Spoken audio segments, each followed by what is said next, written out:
De cel in Kolm is alladen vol. Meer dan 400 mensen binnen tiesje bij de informatie hoe de nieuwe huisdokter van mensen uit Kolm en omkrieten die het in Dokkum komt. Het reizigen en het net digitaal veerdig wijzen binnen punten van zwaar bij de beziekers.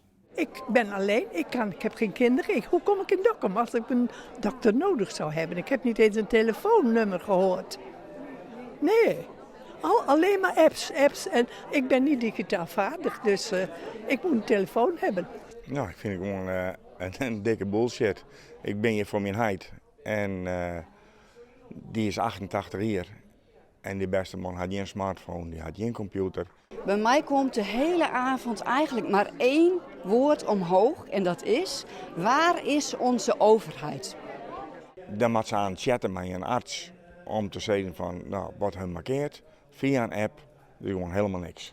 Ik stap daar misschien wat makkelijker hoor als Noor. Ik denk gewoon het in het oors en wie maakt je mee de man. En als ik niet dacht om te maken, ik Jo Bender, dan ging ik Jo Bender. Wat zijn we dan?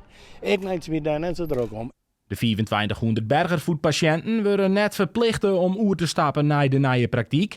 Maar in de buurt binnen kwelijk huisdokters die de meesten wel oernemen kennen. De waar direct aan ja is slikken of stikken. Wat is jou dan? Nou, die opmerking begrijp ik wel.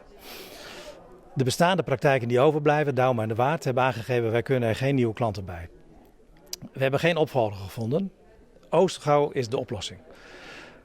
Het is moeilijk voor de mensen die dat niet willen, die het te ver vinden of die niet het eens zijn met de werkwijze om een nieuwe praktijk te vinden. Dus ik kan me dat gevoel voorstellen. Aan de andere kant ben ik heel blij dat er niet 2500 mensen op straat staan zonder huisarts. Er worden voor de meesten die het leren willen hoe de app werkt, als die problemen hebben met DigiD, inremitjes organiseren bij de bibliotheek in Kolm.